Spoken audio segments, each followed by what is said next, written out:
All right. Hello, everyone. My name is Oleh Kotsyuba, and I'm the Director of Publications here at the Ukrainian Research Institute at Harvard University. And I'm extremely delighted to welcome you all today to our book launch and reading of the collection of poetry by Iya Kiva entitled Silence Dressed in Cyrillic Letters, with both the author as well as the translators, Amelia Glaser and Yuliya Ilchuk. Um, Iya Kiva's poetry, that is truly born out of the pain and loss of a fragmented present, is collected here in both the original and in English translation. And let me show you the book really quickly. And as you can see, it's a beautiful production as well. This poetry stitches memories of the past into Ukraine's new reality. Since war broke out in Iya Kiva's native Donetsk in 2014, she has become a prominent voice of Ukraine's internally displaced citizens, finding new metaphors to express the ongoing uncertainties of this time. Iya Kiva first began publishing in her native Russian, but since the Donbas war, she has shifted to writing in Ukrainian. And her poems also reflect her mixed Ukrainian, Russian, and Jewish background and contribute to defining contemporary Ukraine, a culturally and linguistically diverse sovereign country. As Ukraine struggles for its existence, Iya Kiva offers lyric poems that acknowledge the deep trauma of war while radiating love and hope. Please allow me to introduce all of the participants of our today's book talk, starting with the author, Iya Kiva, who is a poet, translator, and journalist from Donetsk, now living in Lviv, Ukraine. She is the author of two volumes of poetry, Further from Heaven, 2018, and The First Page of Winter, 2019, as well as the recipient of numerous awards for her poetry and translations. Amelia Glaser is professor of Slavic and comparative literature at UC San Diego. She is the author of Jews and Ukrainians in Russia's Literary Borderlands, 2012, and Songs in Dark Times, Yiddish Poetry of Struggle from Scottsboro to Palestine, 2020, among other publications. Yuliya Ilchuk is Associate Professor of Slavic Languages and Literatures at Stanford University. She is the author of Nikolai Gogol, Performing Hybrid Identity, 2021. I would like to now turn the floor over to our translators to perhaps say a few words at first about the process and how this all came to be, this whole project of translating this collection of Iya Kiva's. And I would like to note to all of the people joining us today that we're doing this over 3 time zones, from West Coast to the East Coast of the United States and all the way to Lviv in Ukraine, where Iya is making her way to a quiet spot to join us all. So please bear with us. If there are any technical difficulties, we will try to work through them.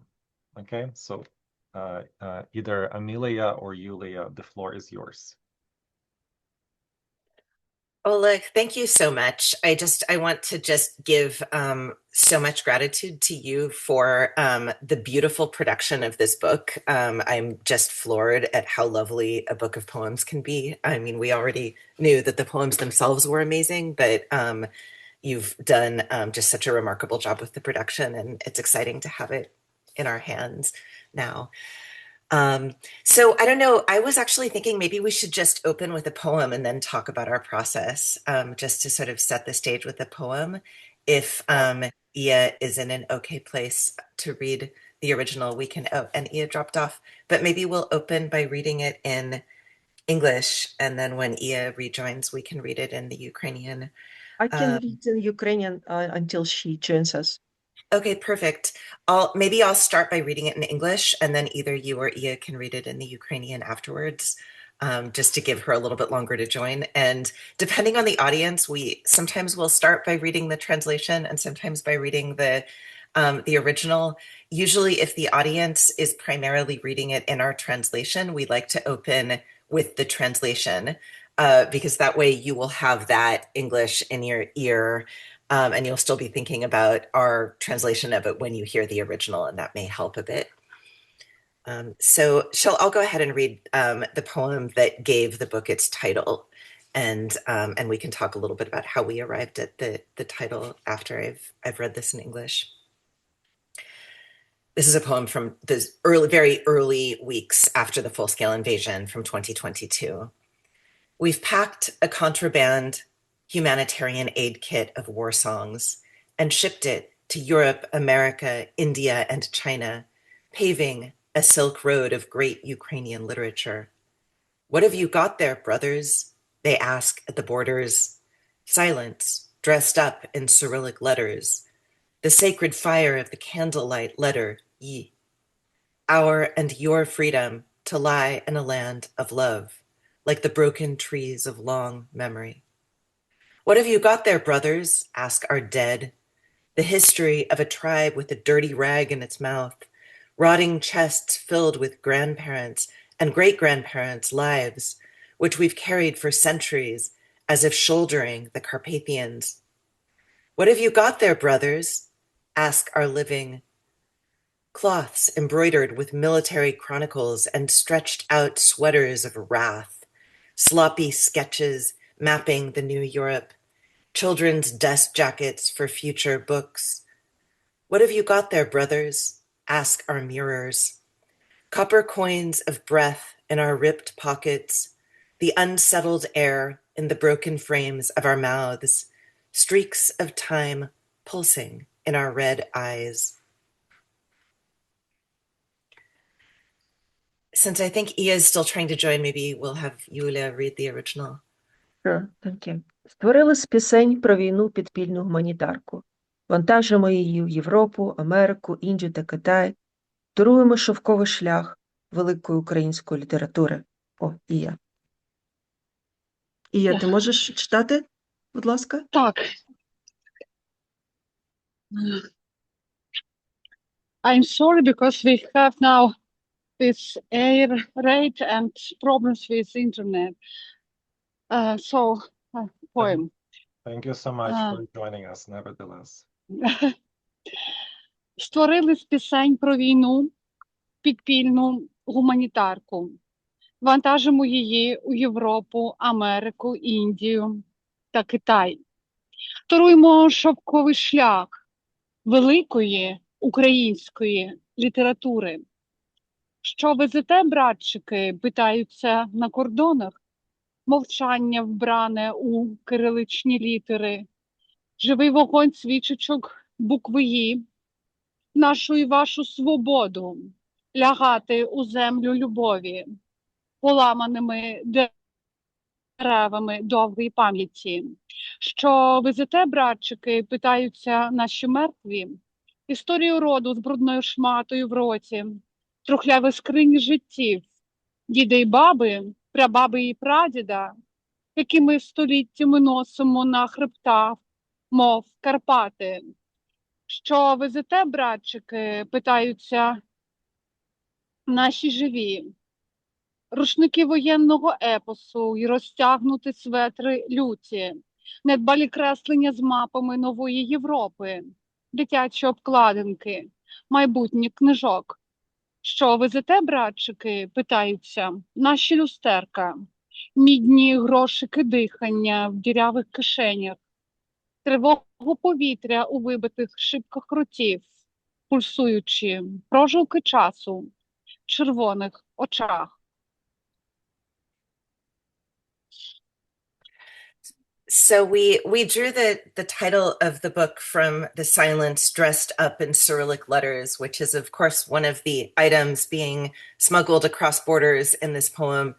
And I think the thing that struck me personally about this when I first read it, when Iya first posted it and then sent it to us to translate, was that, you know, there was this, I don't know, paralysis around the world about what to do for Ukraine. There were obviously efforts to try to help in whatever way possible.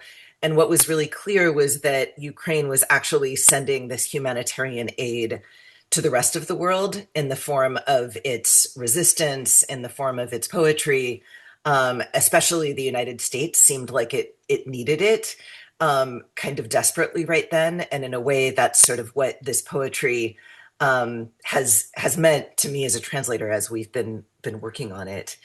And I don't know if Yuliya, maybe do you want to talk a bit about the start of this project? And Yeah, sure. Thank you, Amelia, and thank you, Iya, for letting us translate your poetry. So we met Iya in September in person, September of 2019. It was back then a larger project of contemporary Ukrainian poetry. Amelia is writing her new book about the changes in the poetic landscape after Euromaidan. And I was thinking about my second book project in terms of memory and forgetting. So at the time before the full-scale invasion, we were thinking about collecting just contemporary poetry, and we met with several poets that day. And then during the pandemic, we started translating from Iya. But until the start of the war in February, we didn't publish anything. And our first installment for Lead Hub actually started with several poems by Iya translated for Lead Hub. And it had the title February, Get Ink and Cry. And I remember that back then I clearly identify the influence of Russian futurist and modernist poetry on Iya. So the new poems that and this one is that we just read, was written in March of 2022, resonated with something drastically new and innovative, both in the form and in the thematics. So we started working on this translation project in 2023, proceeding from most recent for the time to the older, the poems written in 2013, 2014, and arranged them in the reverse chronological order. Most intensive stage of translation was during Iya's writing fellowship in Iowa writing program, very prestigious program for poets. We would just meet almost daily for several hours and go back and forth between the original and translation, finding and tuning up nuances of the language. So it was truly a collaborative project for us, and we're very happy with the result. yeah, I'll just add it's been rare. I mean, Yuliya and I have worked together on a lot of translation. We in fact were originally going to be doing just a collection of Ukrainian poems. That was our plan when we were working during the lockdown during the pandemic. And then after the full-scale invasion happened, there was a lot of excitement about Ukrainian poetry, and it felt like a good moment to really introduce poets themselves and their work to an English language readership. And this book is it's quite long for a book of poetry. We've collected a lot of samples, certainly not all by any stretch of the imagination, but a lot of samples of Iya's work from both the very early stages of the Donbas war beginning in 2014, and then also the more recent work that she had written after the full-scale invasion. And as Yuliya is saying, I mean, it's unusual to work so closely with a poet on the translation, and it taught us so much about the poems. I mean, we were able to sort of talk with Iya about our choices in English, her choices in Ukrainian. If a Ukrainian word was strange for a Ukrainian reader, how could we get an English word that was also strange and that was also jarring, and maybe even a construction that was strange and jarring? And one of the things that we really noticed was the way that metaphor worked in some of Iya's newer poems, especially, that sometimes the metaphor for the poem was actually drawn from an experience of the war. So it wasn't being compared to things outside of the war, but actually to things within the war itself. So we were going to read next Беженцы Театр, one of her refugees poems about this experience that so many refugees coming to Lviv have of spending the night in a theater. And so the metaphors for this kind of experience of being a new refugee are kind of drawn from this actual experience of being in a theater. I will read in English and then Iya will follow up with the original, okay? First night in safe city. as we call the country's West. You spend it on the theater floor like a prop. For a war you can watch for free in the eyes of the terrified beasts. You can still buy a front row ticket to World War III, wrote a famous Western journalist on the eve of the Great Flood. The light falls so well, the world can see the dirt under your nails, and your hair, grown out since your trip to Poland, split like branches on a Jewish family tree when a righteous piece of chalk marks it with a cross. Your nails are unpainted, 8 years since your last manicure. And when you read For the Butcher Woman, will school teachers discuss the SWOT in class? Posted below someone's slick cherry orchard fingers, you ask the red nail polish. Is the comparison embarrassing? But now we, like the daffodils old women sell at bus stops, are never embarrassed to be or not to be, like bitter bulbs of tree that grow on history's margins. This will be you in a couple of days, walking down Freedom Avenue, not a metaphor, to live all your prophetic dreams on the barbershop floor. But this won't save you. Like a madman, razor of longing under his nails, memory leads you across a dusty field of dead tubers. So vast, you see the soul in children's eyes. But for now, you lie on the theater floor, a prop, and tremble with the rumbling trams, those civilian singers in the chorus of aerial warfare, and you can't pull the wax from modern music lovers' ears.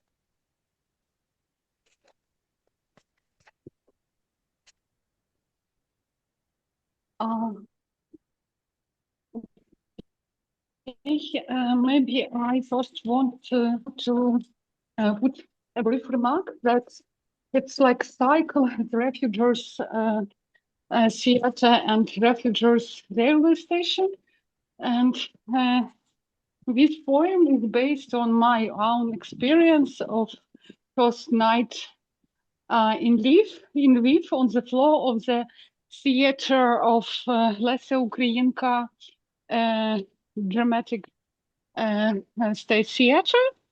But in reality, this poem, how I understand it now, is about how things change their meanings, how like a theater became a shelter,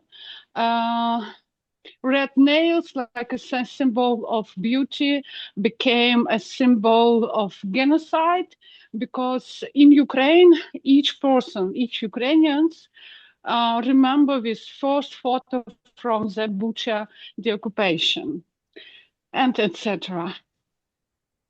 Біженці театр. Першу ніч у безпечному місці. Так ми кажемо про захід країни.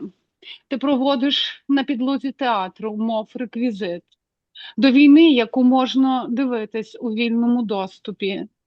Відразу у всіх очах, переляканих насмерть тварин. Ви ще встигаєте купити квиток у перший ряд Третьої світової? Писав напередодні Великої повені відомий західний журналіст.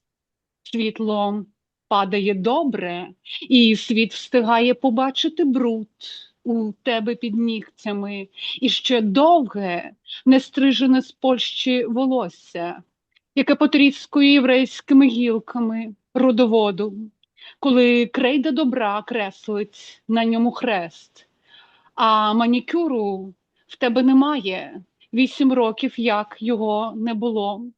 І коли ти читаєш це за ту жінку з Бучі, шкільні вчителі розкажуть про цю фотографію під чиїмось садочком вишневим на пещених пальцях, то питаєш в червоної фарби, чи їй не соромно за це порівняння. Але нам, мов нарцисам, у бабусі на зупинках тепер ніколи не соромно бути й не бути гіркими цибулинами дерев, що ростуть на узбіччі історії. Це за кілька днів ти йтимеш проспектом Свободи. Це не метафора, щоби кинути всі віщі сни на підлогу чоловічої перукарні, але це не рятує мов божевільний з лезом туги під нігтями. Пам'ять водить тебе запаленим полем з мертвими картоплинами, таким довгим, що ти і в дітей бачиш землю замість очей. А нині ти лежиш на підлозі театру, мов реквізит, і здригаєшся від зеленчання трамваїв, цих цивільних півчих у хорі військової авіації, і не можеш вийняти віск з вух любителів сучасної музики.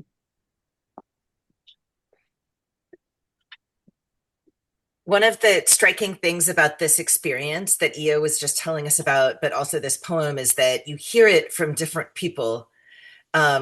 Right? It's an experience that feels very collective. And, Ostap Slivinsky had this collection of very short anecdotes that he called a dictionary of war, which he published about a year and a half ago, 2 years ago, which also includes a little episode about the theater in Lviv and being there and sort of describing the quiet in the theater. And yet that one is very straightforward. There's no metaphors. It's just a description of being in the theater. Whereas here, there are these, there are the props that are coming from the theater itself that are similar to the refugees that are lying there in the theater. So it's it's an experience that you start to feel even if you haven't been in this place and time.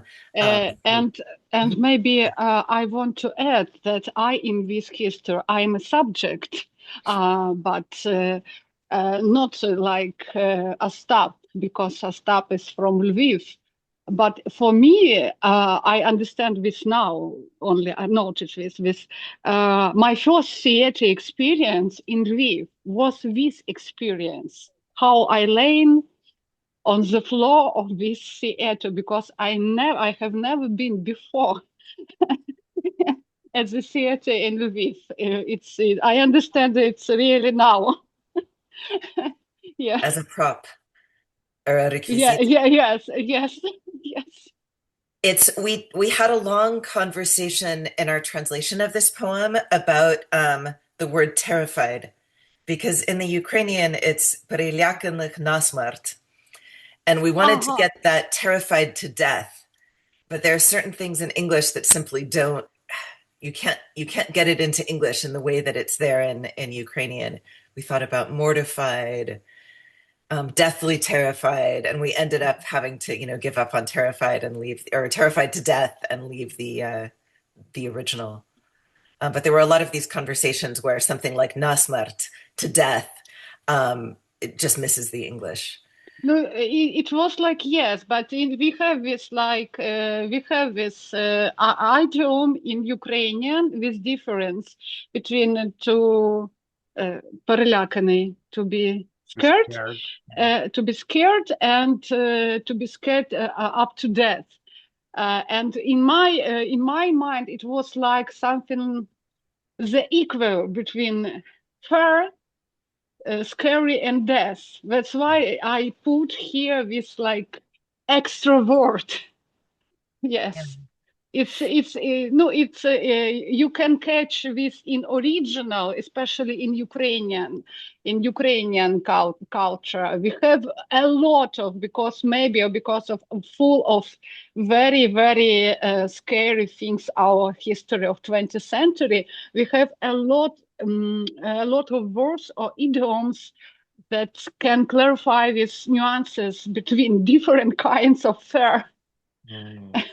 Yeah, maybe could we ask you to say something about language? Because you've talked about this on several occasions, but you've said to us that language itself sort of changed with the beginning of the war. And this comes out in some of your poems, especially the beginning of the war. What do you mean? 22 well, yes, or 2014? I think we see it. Yeah. Because for me, it's very painful to hear something like Donbas war, because this is not Donbas war, it's Russian-Ukrainian war. I'm sorry. I have to say that I remember I can you repeat something like my colleagues, because for me Russian-Ukrainian war started in 2014. I spent about 2 months and a half in really Russian official occupation.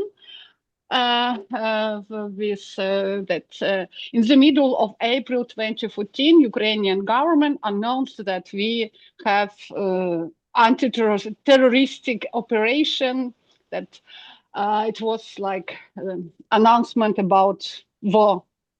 In reality, so I remember that I felt that maybe Yuliya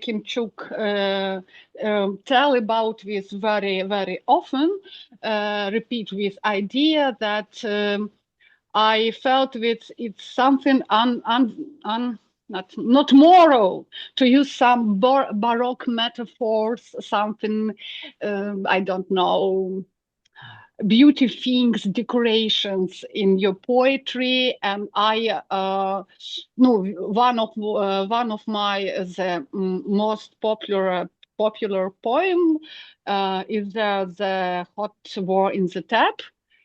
From 2016, it's based on in reality on one metaphor, and it's I wrote this poem in very, very simple way. But after that, when you live in Ukraine about 20 years, and I see this war, saw this war all this time, because my city is still under occupation, because I followed situation in my region, and not only. People ask me very often in Ukraine, writers and readers, why do you read about war all this time? When we will see your poetry about love or normal life? And I tried to ask myself again and again how I can change my poetic. And after all, I went to my contemporary way of writing. I like baroque metaphors way. I like to use I like to use like language of our thinking, without syntaxes, without with linguistic structures, because our thinking is based only on metaphors. That's why I like metaphor after metaphor after metaphor this way. But in 2022, I remember myself in that time. I felt like self-aggression, because who I am in this war. I'm only writer, what I can. Yes, I was a volunteer at the railway station, and not only, and I was deep involved in volunteering about 2 years, making camouflage nets. For example, but you understand, like the best role in voice to be soldier or paramedic. We understand it, and I remember, and I felt that that words, it's something like childish, like children's toys. And but how now I see, I didn't feel like value of words in that time, but I understood that I have problems with my memory very quickly in March and April 2022, and that's why I started to write with refugee theater and refugees railway station, because I noticed that I don't remember clear what I saw, what I felt. And now but I started to write because I read on Facebook how colleagues started to write their poems, and I now feel like a great thank to my colleagues because they inspired me, and because I felt like a fish without air, totally, like fish on the shore, not in Yeah, the water. You mentioned this poem that you wrote in 2016 about the Yes, water. yes.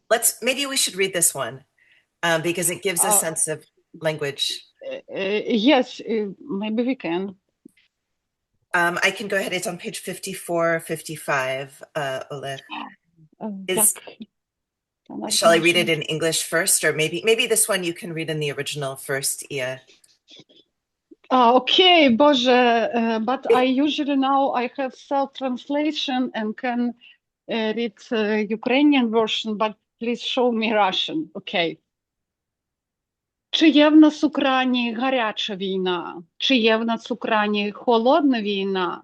Як не вже зовсім немає війни, обіцяли ж, що буде після обіду. На власні очі бачили оголошення. Війна з'явиться після 14:00. І ось уже 3 години без війни, 6 годин без війни. Що як війни не буде аж до самого вечора. Ні вибрати без війни, ні їсти зробити, чистого чаю без війни не напитись. І ось уже 8 днів без війни. Від нас запах недобрий. Жінки, дружини не бажають лягати з нами до ліжка. Діти забули, як посміхатися і ремствують. Чому ми завжди думали, що війна ніколи не скінчиться?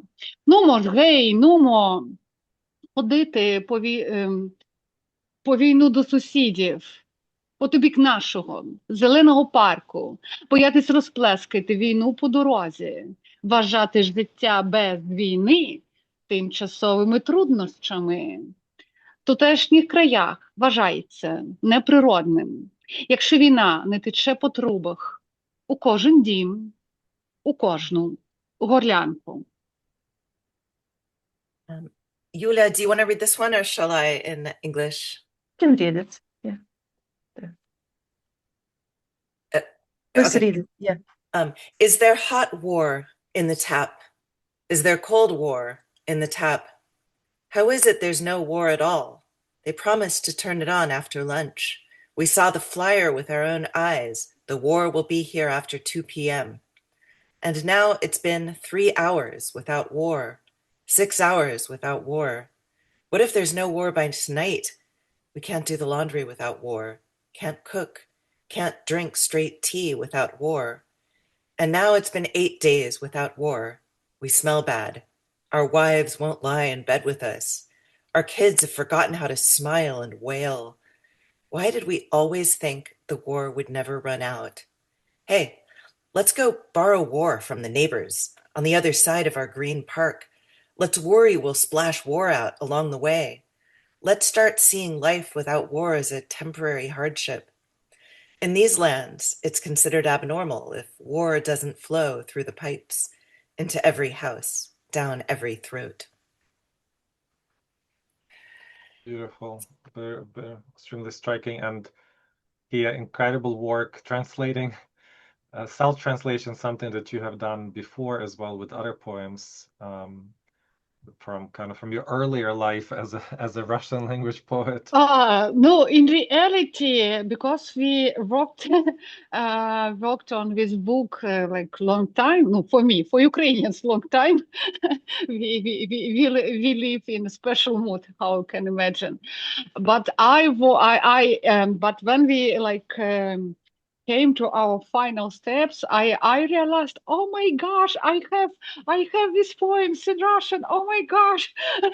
But now, but after that, I understood that maybe it's not good from our future Ukrainian perspective, maybe because we have controversial reactions. But if people want to see like all Russian-Ukrainian war, we can my story of this like cycle of the people of Donbas, my story like first language Russian, how it was with Alena Styashkina and Volodymyr Rafienko, who are also your authors, and that I started to write about war not in 2022. People can see my story and story a lot of people from Crimea, Lugansk, and Donetsk region, like reading with poems, for example. Yeah. And I want to emphasize that for us and for me, it's extremely important to elevate voices like yours, because I think this kind of makes this experience much more multifaceted, much more difficult one than some people think it is, right? Kind of, the choice of language is not always conscious, but when it is conscious, it testifies to something, right? And Olena Styashkina speaks about her switching to Ukrainian as a return home, for example. I totally agree because because Pani Alena has her own story, but she really has Russian heritage, but I'm not. But my grandparents and grandparents used Ukrainian language. My mother heard fairy tales from her father in childhood in Ukrainian language, and I really understand this idea like returning to home. And I very often use this metaphor because people ask me in interviews about feeling of home very often, that I feel that I am at home when I hear Ukrainian language around me. And I remember, just a moment, when I met our Yuliya Ilchuk and Tamara Gundarova, then Yulia invited me to her university and to her house. I remember this feeling. I was so glad to see them, Yulia and Pani Tamara, because I heard Ukrainian language after 2 months living in the USA. And yes, it's really feeling. No, maybe because Alena Stashkina is also from Donetsk. I very often catch the same ideas. But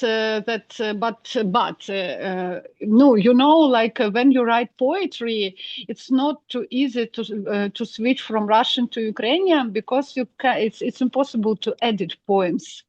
In reality, it's more easier with prose. Yeah. I thought we should maybe read at least one of these poems that's kind of about language. Iya, do you have a okay. preference? I understand what you like with poem. I understand. Maybe either Носишу роти, забуваю як думати, or перекочує. One of these that sort of where you talk about. We can. I don't have any preferences. We can. We can read. Носиш у роті, it's beautiful and Yeah, let's do Носишу роти. Yeah, Yuliya, do you want to read this one? It's on page 8 and 9. You've got an unabridged dumpster in your mouth, the scratched up chest of paper weapons that can no longer make a hole nor make whole. Death iron water jingles beneath your eyelids. You flip through words empty as white pupils that stink of water like an old disease. And you don't understand how the world kept the bonfire of culture lit so long without burning down. You bring a list of the living to love's post office, and you can't master the language of harsh silence. Time's stuck in your throat like history's broken clock, covered by the dust of withered lives. You walk like a stray dog with a cross in your teeth, annoy the world with your presence, pull the night's long bell down, lick the earth's body with the tongue gone numb. Mhm. No, but maybe I have to, for our English-speaking audience, to clarify that Smitnik, trash, Дамстер. Dumpster, yeah. dumpster, Smitniks, and no, dumpster Oh, and dictionary in Ukrainian have the same sound image. Smitnik, slovnik, like with first line. And so it's like a game with sound similarity. Носиш у роті великий тлумачний смітник, цю подряпану скриню з паперовою зброєю, якою тепер ні поцілити, ні зцілити. Смерті залізна вода дзеленчить під повіками. Куртаєш порожні, мов білі зіниці слова, що війною смердять, як застаріла хвороба. І не розумієш, нащо багаття культури світ так довго розпалював, а самий не згорів.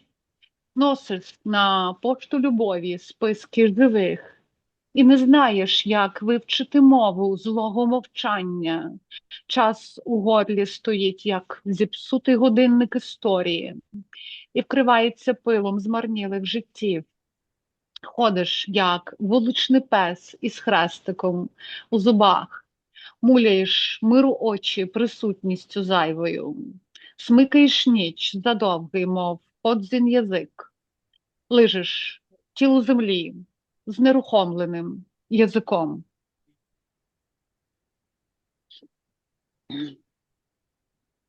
Maybe very we should, powerful. maybe we should read one more, and this one's actually before the full-scale invasion, Perikotruya, which is also kind of this the stones rolling around your mouth. And Iya, you've talked to me about this experience of feeling like language was sort of forming these stones. Yes, of course, but it's not only in wartime and without wartime. That you know, like for a writer or for a poet, language is like clothes, or you can find with resonance, especially in your mind, even in your back, in your mouth, between between language and thinking and feeling. And that's why very often you have this sea of words like stone in your mouth, and try to catch the right word for some situation or some feelings. Yes. Yeah, let's read this one. I mean, it's a really striking image, and yeah, we'll see if we managed it in English. A frozen, so I'll start in English maybe. Yeah. A frozen sea of people rolls stones around its mouth, this dead language of the time we will turn to when the wind cuts the thread of life like a flower and weaves it into the long night of forgetting. The dead say, we searched for home like light, but couldn't find it, and the earth seated us at its table, and now each day we must eat the dirty music of silence, dark flashes of memory passing from mouth to mouth. The dead say, fighting for memory is for the living. We just hold on to epitaphs, the way trees hold on to air with their dried up roots, though in children's palms they sting like snakes. The dead say, everything we knew has become strange. Our streets have followed us underground, and now we can't leave history's ghetto, for our past is poisonous dead water. The dead say, the living drink hope from our bones, but we lost the seeds of hope along the way. They stick tall in our throats and hide their eyes, stones heavy beneath the living's tongues.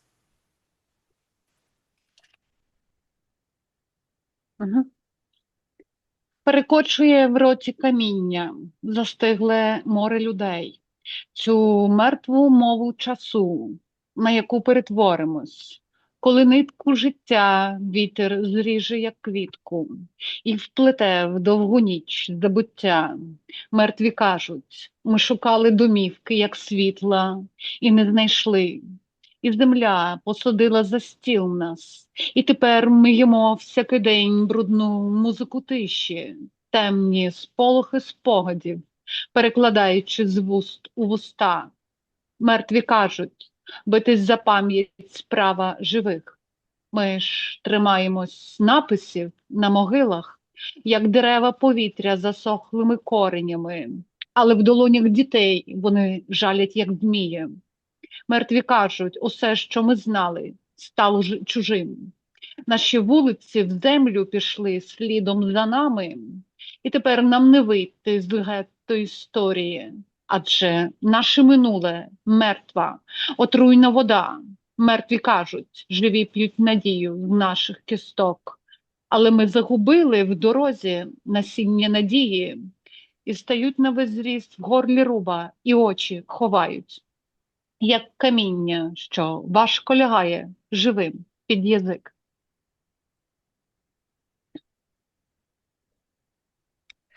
Oleh, how are we doing for time? I want to make sure we have questions. We're still fine, so we're doing very well. So please continue, and we can talk some more. I think kind of opening up a little bit the context for each of the poems is really helpful to understand. And I invite everyone to think of possible questions that I might have and use the Q&A feature of the Zoom app to ask you questions, which we will turn to in about 25 minutes. Perfect. Great. Yeah. So, I mean, one thing to say, just as translators, I think Yuliya and I have arrived at this place where we really want to kind of stretch our English, like allow the Ukrainian not necessarily to inspire some different English poem, but actually to create an English language that does something a little bit different from what a classic English language poem might do. And part of this is inspired by conversations with Iya about the different things that she's doing with her Ukrainian poems. So it's this constant balance, right? We want to keep the faith of our readers. They have to be able to understand the English. It has to resonate with them as English idiom, but we also want to make them just a little bit uncomfortable with what the language is doing. And I feel like our conversations kind of moved us in a good direction. Where we were really allowing the Ukrainian to, I mean, in an ideal world, the Ukrainian will actually make the English grow. That's sort of, I don't know, maybe optimistic as translators, but I think in some of Iya's poems, we managed to do that. Should we go back to some of these earlier poems? But I have to put one idea that even in Ukrainian language, I write in very special way, not like others authors.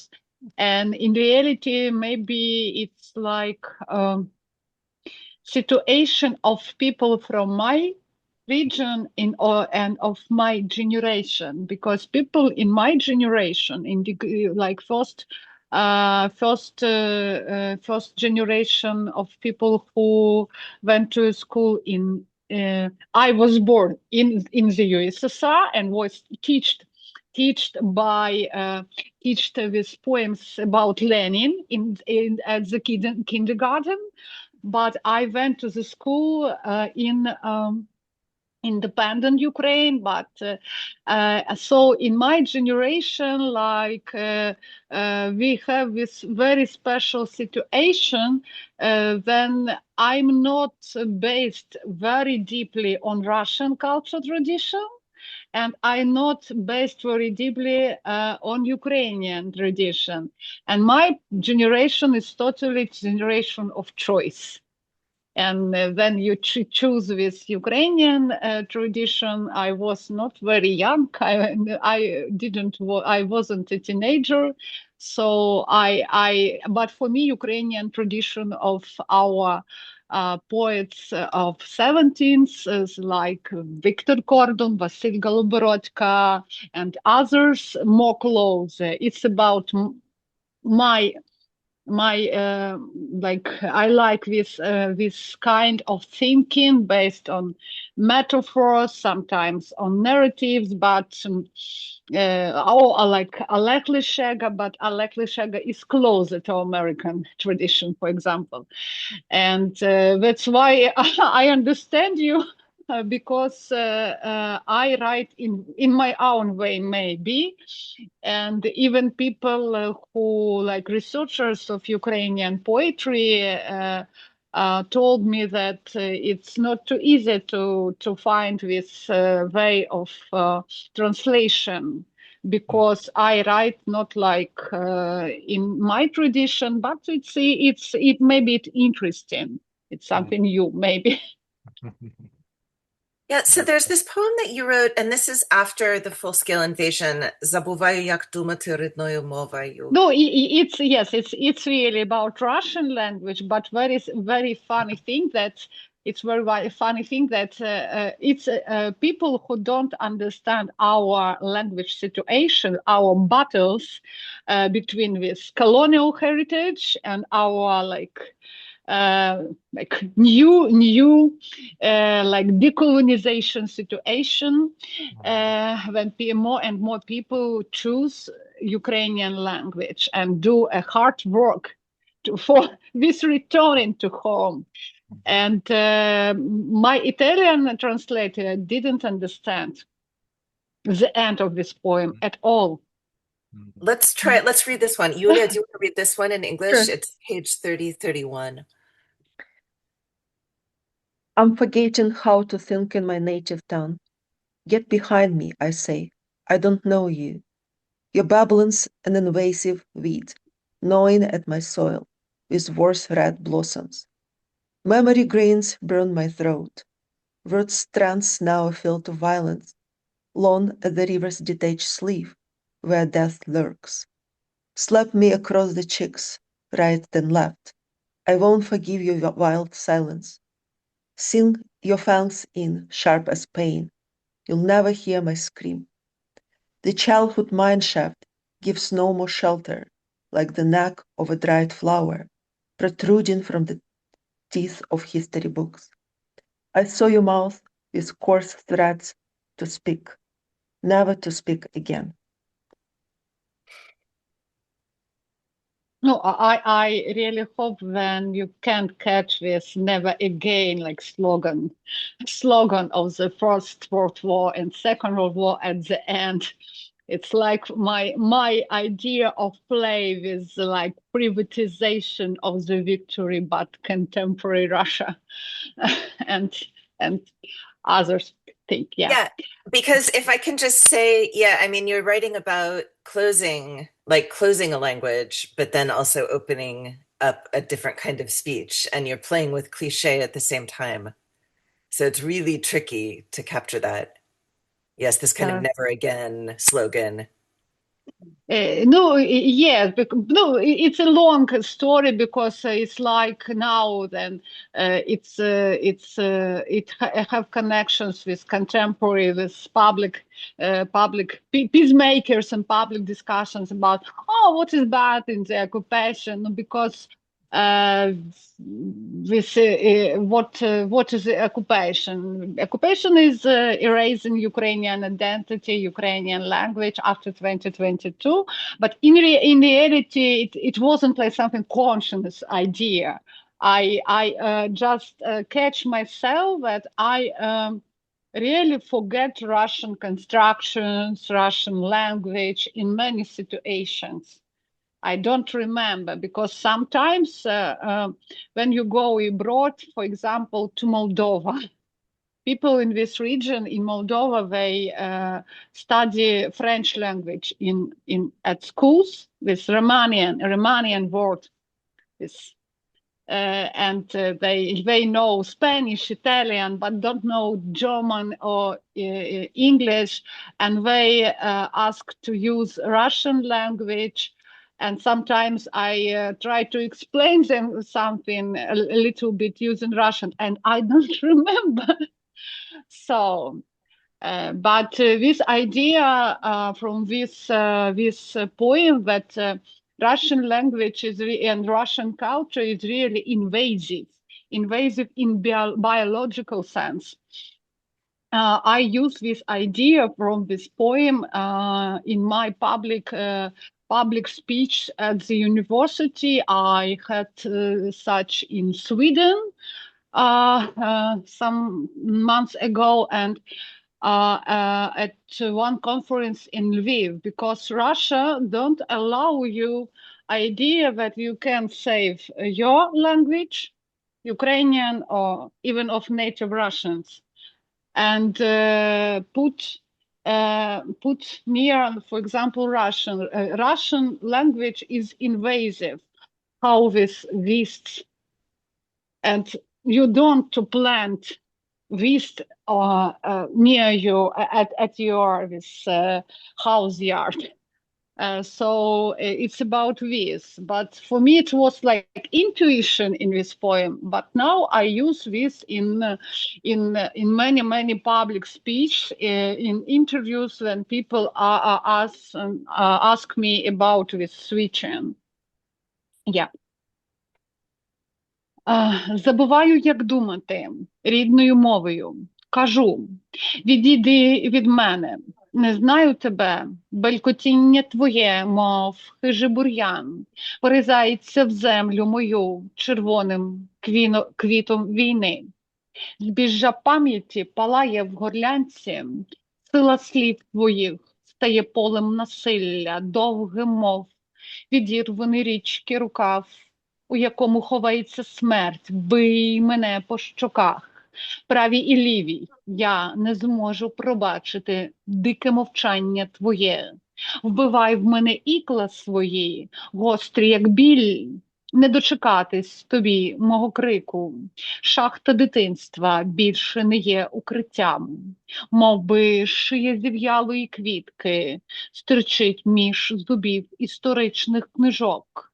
Я зашиваю грубими нитками рота собі, щоб говорити, щоб ніколи вже не говорити. It's striking to me that there are some biblical kind of Yeah. motives there, right? Like step aside, I don't know you, right? And so on. And also kind of this, having to sew the mouth of something else in order to be able to speak in a new way. Yeah, a physical change that has to happen inside of the mouth that's violent. Yeah. No, this is not in mouth, it's in reality in your mind, but in mouth too.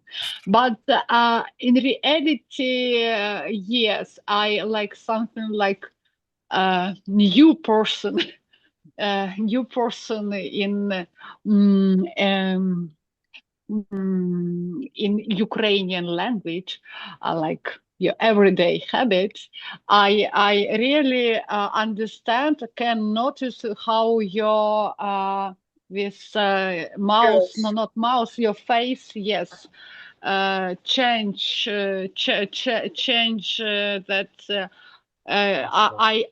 you feel this that you try to use in Ukrainian, to use Ukrainian language, like everyday language. No, I started to notice, I started to do it in 2018. I switched in everyday language, but only in writing after 2022 fully. And I remember that I noticed the pain here in this part of my face, because you really use different yeah. It's really interesting. Yeah. It's like learning another, I mean, you're switching your biomechanics. It's, yeah, but the biblical yes. The biblical phrases you mentioned, Oleh, I mean, Yuliya and I, a lot of our translation time is spent going back to the King James Bible to find good classic English equivalent. It's really, no, because I am a believer in English.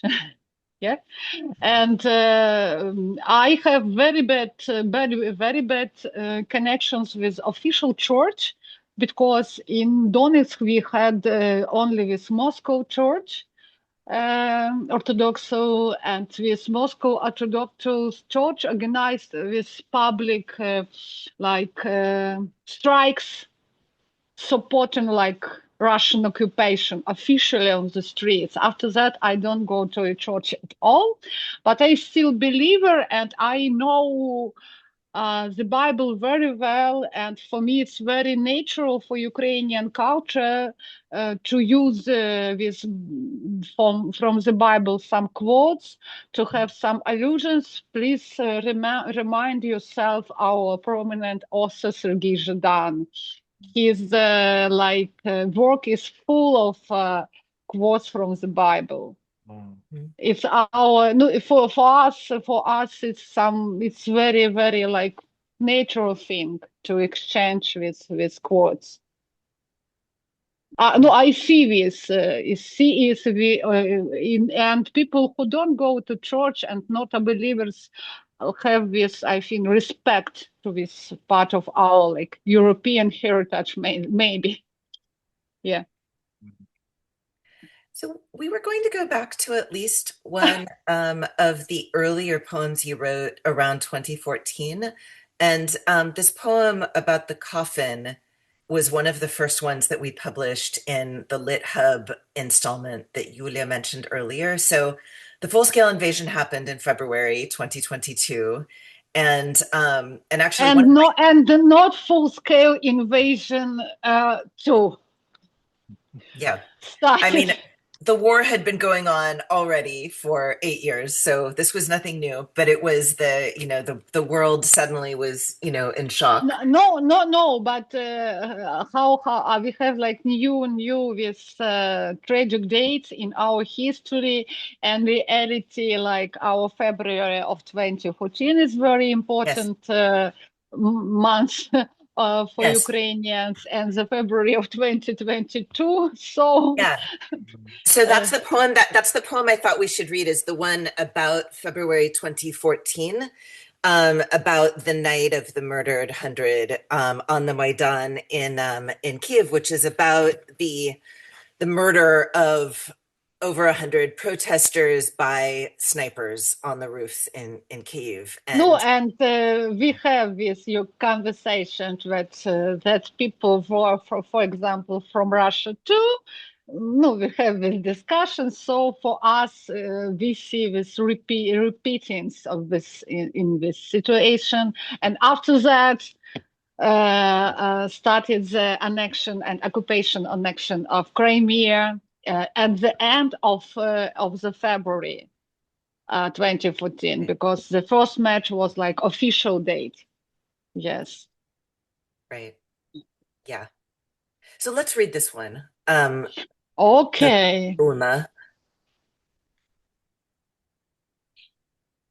Yuliya, do you wanna read this? Okay. This coffin for you, little boy. Don't be afraid. Lie down, a bullet cold life clenched tight in your fist. We didn't believe in death. Look, the crosses are tinful. Do you hear? All the bell towers tore out their tongues. We won't forget you. Believe it, be. Belief bleeds down the seam inside your sleeve.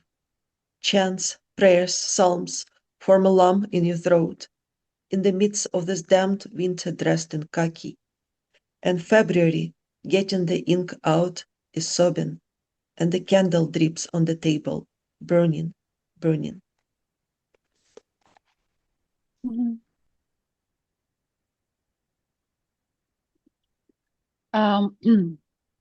Ця труна от твоя, мій маленький, лягай, не бійся, дитя, затискаючи кулю між пальців, що зветься життям. Ми не вірили в смерть, бачиш хрестики, що з фольги. Чуєш, нині дзвіниці усі зірвали собі язики. Ми тебе не забудемо, віриш нам, віра кров'ю в землю стікає вздовж шва в рукаві. Клубком в горлі стають святі співи, псалми, молитви. Серед вбраної в хакі сучої дівки зими. І цей лютий чорнила виймаючи, плаче редма, і горить на столі, і горить свічка в пітьмах. Thank you, Iya. In the Russian original that you wrote in February, the Pasternak's line is more obvious to a reader. Like, what happened when you self-translate? Like, how do you treat this cultural baggage? With cultural baggage, I have interested a story like this. Shame. Yes, shame. I feel not great, good things, but I have to put you some context. I wrote this poem when I was in Donetsk, and you remember this situation because our so-called official government, a lot of main persons in Ukraine were from Donetsk region. And it was like when people started to repeat that all people from Donetsk region, they don't support Maidan, the revolution of dignity, that all people from Donetsk region are as Yanukovych, but in reality we had a small Euromaidan in Donetsk. I participated in it. And I wrote this poem staying in Donetsk, like a guest of solidarity, that yes, I am from Donetsk, but I feel the same as the people who support the revolution. But after that, it was my first, then I wrote, when you write poems, it's not like a prose, you can edit. For me, it's impossible to edit something. It's like full feeling, full idea for me. Like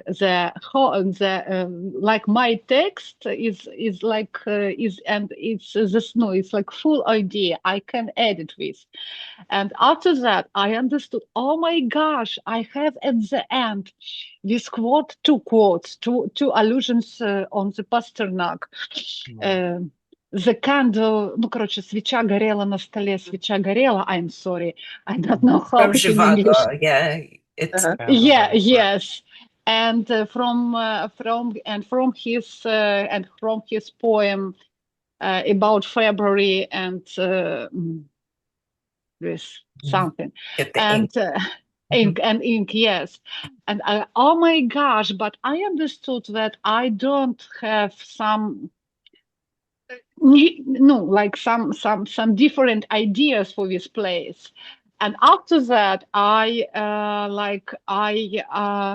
explained myself that never again I will never use some allusion to the Russian culture. And I don't use allusions to Russian culture because I blocked my thinking about this, because yes, in even Oksana Zabushka describes herself that she is a person with colonial education.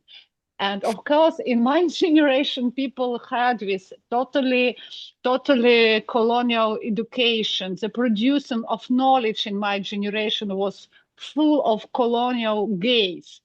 And it's so easy to to go to your memory and find very, very, very quickly some quote from Russian something. I didn't mean to point at your kind of educational and cultural background. I just wanted to mention that Pasternak and in general modernist poetry is important for Iya as a source of intersubjectivity, that space between different voices, and it can be expressed either in infinitive. Iya's poetry has a lot of infinitive constructions, like entirely written in infinitive, stremate holku, right? And also in this second person singular, that not necessarily I, right? It's like this new identity that you discover in Lviv once you move or visit. I think like you didn't move, you just visited Lviv in September 2014. Стоїш посеред it's not your identity, it's about family story. because I have this. No, it's another one poem, because I have a family legend that one of my ancestors was Stanislaw Leszczyński, the last king of Poland. Maybe it's true. It's true. He had a lot of children, not official children, in Europe. And with Stanislav Leszczyński was born in Lviv. And my father worked in Lviv in Soviet time after the university finishing, about 2 years or 3 years. So it was possible that he found a wife not in Donetsk but in Lviv, and I could born here, not in Donetsk. And I thought a lot about that. Only two persons were born in Donetsk in my family, I and my mother. And in reality, I have connections with the south, with the center, with Berdichev. I don't know, like western central part. And these stereotypes about east and west are only stereotypes, because after 20th century we had a lot of these forced, no, of these displaced persons, of these forced movements during the Holodomor times, before, during the war, after the war, and after that. And it was about this. But in Pasternak, no, you're like professor, and you can see this. But in my generation, Pasternak became like a part of popular pop culture, maybe, because in each year we saw this memes. I don't know how it in English. Memes. No, with jokes, with pictures about this poem, about February and inks, and people try to make new jokes about about our winter, using this Pasternak's quote. And it was about this, because in reality, I'm not a great fan of Pasternak at all. Okay, let's move on. Maybe Amelia, do you want to continue one more poem and then we ask questions, or maybe questions and then one more Maybe poem? questions? Sure. Yeah, we can jump right into questions, and then I mean, there are over 80 poems in this book, so we can keep going all day. But And we at should least let take. me use the opportunity again to remind everyone that you can get your own copy of this beautiful book, either as a hardcover or paperback. The hardcover additionally has a beautiful bookmark, so you can use that as well. So we have one question so far from Sibyl and Forrester, also a translator of one of the books that we published by Volodymyr Rafenko. And so Sibyl is asking, Ms. Kiva had very interesting comments on how her work differs from that of other earlier or contemporary Ukrainian poets. Could the translators comment on that? What have they needed to do what wasn't, in parentheses, so necessary in their other translations? So first of all, thanks for being here, Sybil, and it's good to have you in the Zoom room.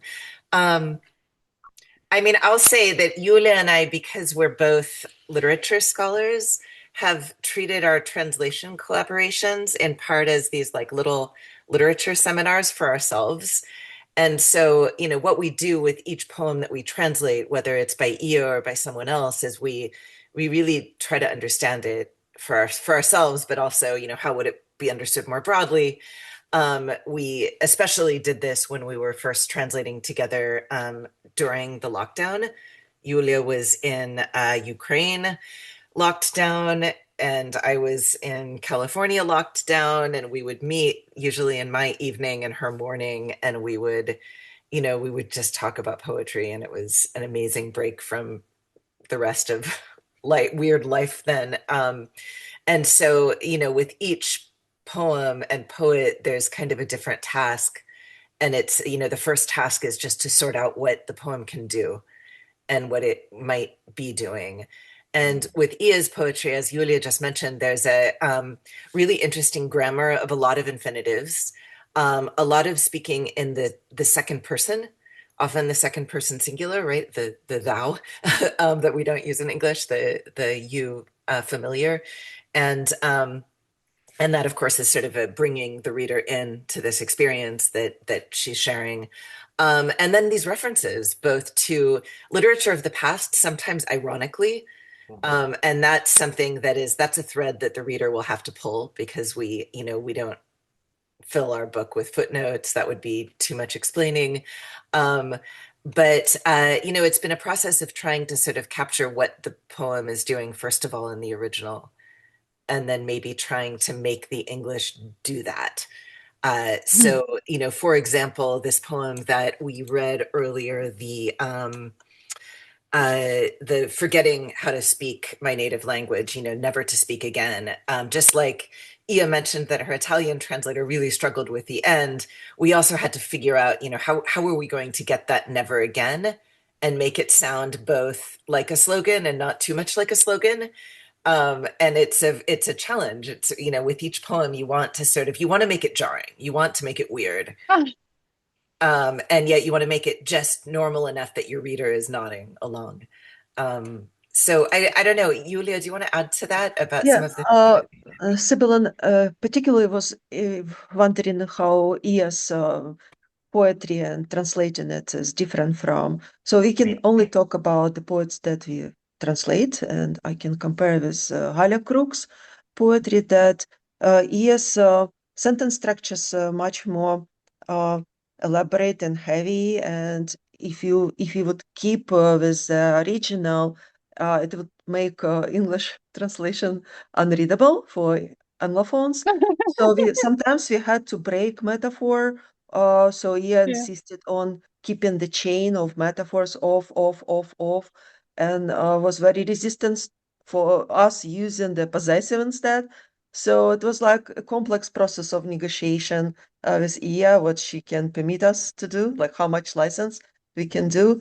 So yes, I would say like she's still for me a classical poet who like works with both form and lyrical content, as opposed to more contemporary poetry that, of course, reaction to the war, that became more kind of reportage or conversation, like much lighter and documentary in nature. Like Iya's poetry is still very lyrical and poetic in this respect.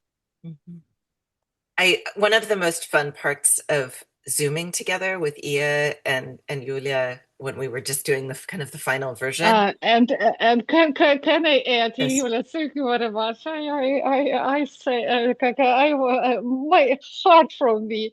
Yes, I remember our conversation, and it's very funny because in Ukrainian we don't have this off. We use this like in synthetic way. In Ukrainian tradition, this way of writing is something like art. It's not easy, and I am proud of myself that I can't to do this. But I understand you as a translators, because this like no, this possessive forms are no what. Yes, possessive forms after possessive form will be in English very, very awful, I think. Oh my gosh. And I remember that because I wasn't like very awful, poor, terrible person in this work, of course, but in reality, I'm really not very, very, very good person in my like working communication, because I wanted to say everything, but it's impossible, of course. I understand. My favorite part of our conversations, oh dear, we lost Iya, was Iya would start to swear at English. Like, damn English, why can't it do this? No, she would ask like, you don't have words to express this, and said, no, you cannot express this way.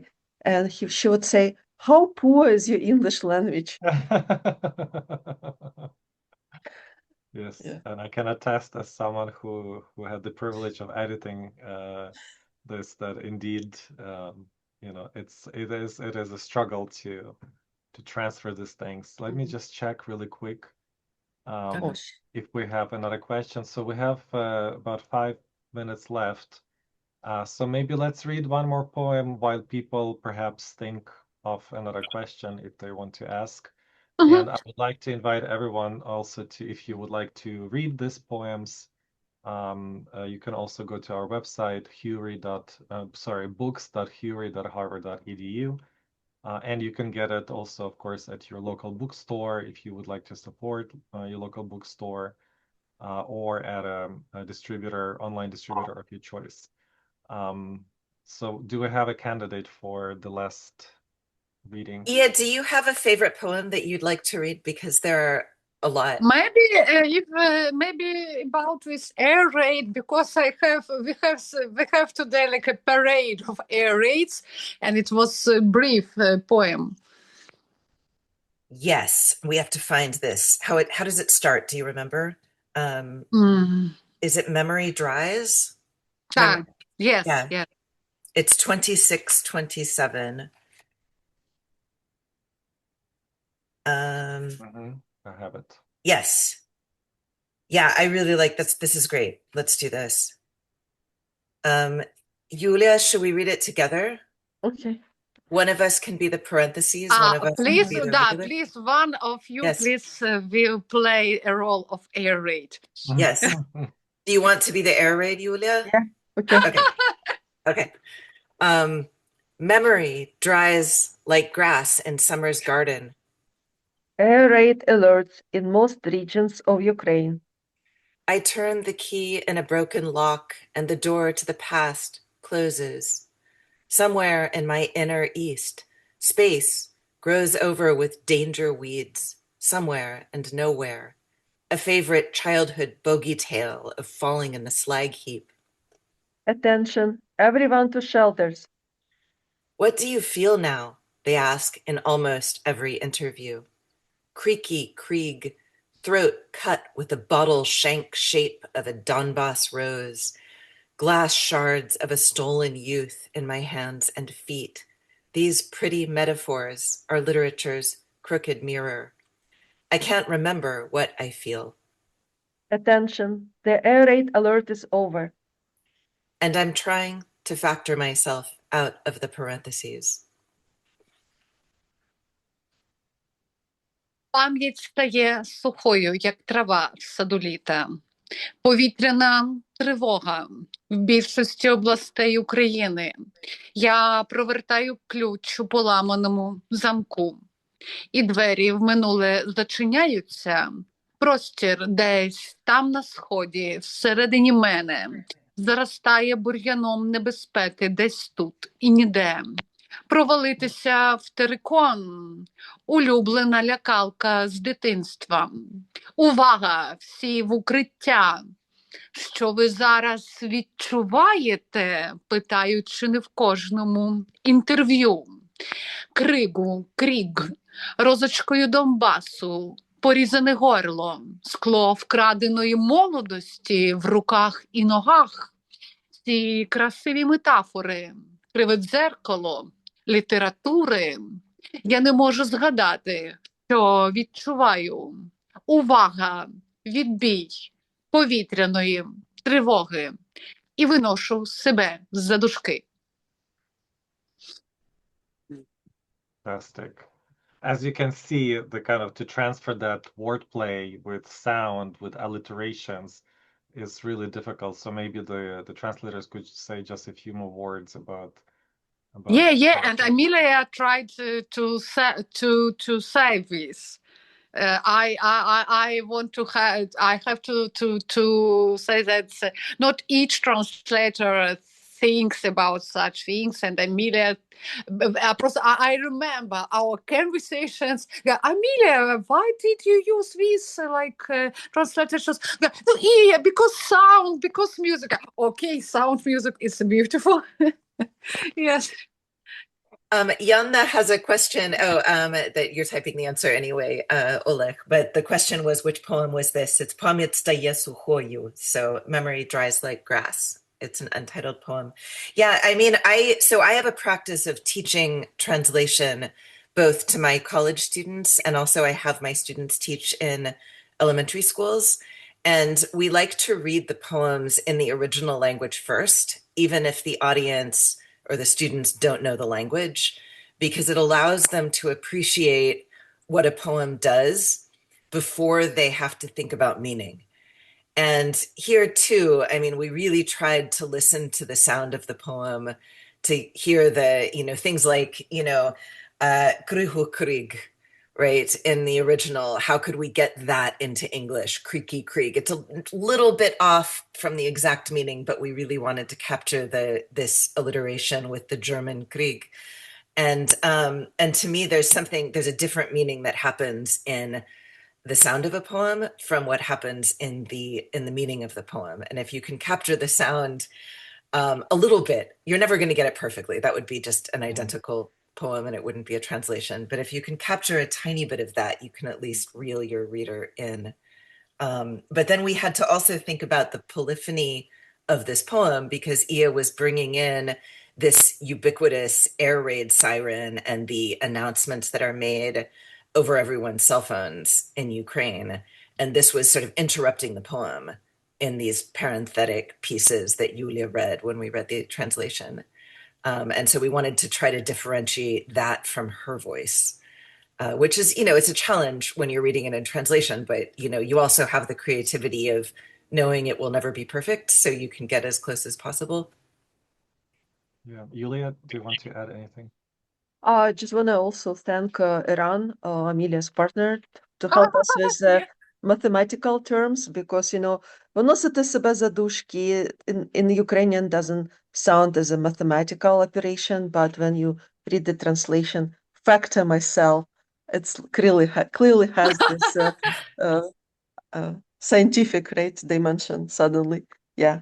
Yes, and also, yes, as an editor, I also would like to add that you both and all three of you should be congratulated on this project, because it was extremely collaborative. Only you know how many hours the three of you spent on various phone You too. calls and You too, also in Oleg. person. Well, I kind of my participation was much less compared to that, but Iya also as an author is very much involved in the translation project, and always double questions and triple questions the decisions made, trying to push the translators to get to the bottom of what she is trying to say. And you don't see that very often when you work with translated texts, right? The translators often just kind of relinquish the responsibility for the translated text to the translators. But here, Iya carries that responsibility together with the translators, right? Because she also informed a lot of the decisions and pushed them hard. So thank you so much for your patience. Thank you, Iya, to all the time that you gave to this project and all the kind of the care and love that you invested into this process. It meant a lot, I think, for how successful this turned out in the end. We are about to conclude. Thank you. And we're about to conclude, and I would like to just say a few things. Number one, this is the last event for us for the summer semester, for the spring semester. So it's a wonderful to be concluding with this book launch and book talk. I'm happy to also share the news that just got announced that two of our titles are the co-winners of this year's translation prize from the American Association for Ukrainian Studies. And I would like to use this opportunity to congratulate Maxim Tarnavsky on winning with his translation of The City by Valerian Podmogilny, and Nina Murray on her winning with her translation of Cassandra by Lesa Ukrainka. I'm also happy to share that the federal court has overturned a decision by the federal government to rescind the grant that our institute and many other institutions in the humanities have received for scholarly translations and editions. And I just noticed that the NEH website, where you're supposed to read the notice that the any aid just sent has actually crashed. So that means that a lot of people are looking this up. We don't know if we'll ever see this money, but I think this is a wonderful development for many different reasons. And finally, I would like to invite you to continue supporting Ukrainian writers, to continue standing with Ukraine, and to support initiatives such as ours that publish Ukrainian literature in translation by purchasing books, recommending books, participating in the Ukrainian Book Challenge that we have running.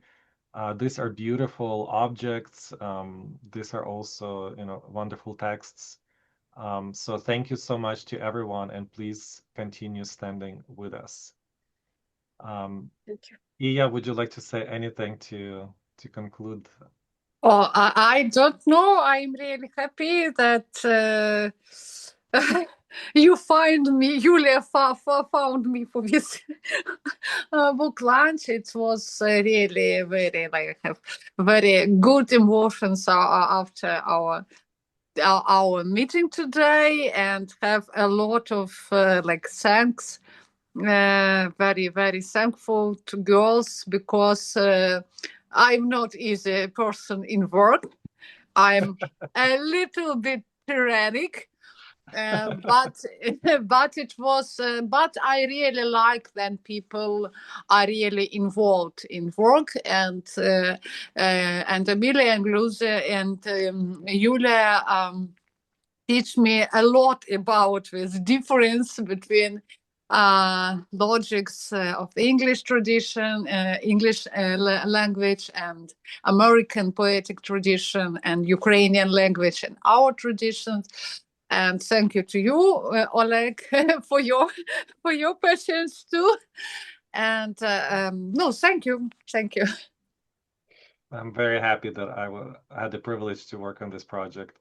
Thank you for all your work, Iya. Thank you for joining us despite the air raids in Lviv, in Ukraine today.